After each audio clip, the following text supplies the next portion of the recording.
नमस्कार, बहुत ही सुंदर सा प्यारा सा गाड़ी के गीत लेके आयल बन जा, सुनी जा, एंजॉय करी जा। आजा में गाजा जलेबी में रस, आजा में गाजा जलेबी में रस, बहनी बसुरा के बहनी के मार धका धक, बोलो हाय रे हाय रे हाय हा।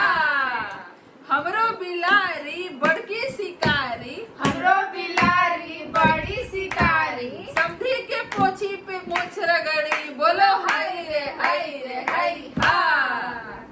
कुछ आज रगड़ी, कुछ काल रगड़ी, कुछ होली दिवाली के बाद रगड़ी।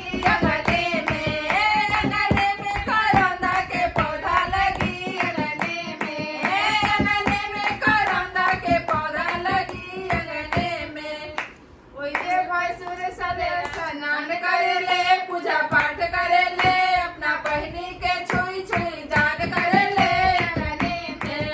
अंगने में करौंदा के पौधा लगी, अंगने में करौंदा के पौधा लगी, अंगने में जैसा मदी सले स्नान करे ले, पूजा पाठ करे ले, अपना बहिनी के छुई छुई दान करे ले।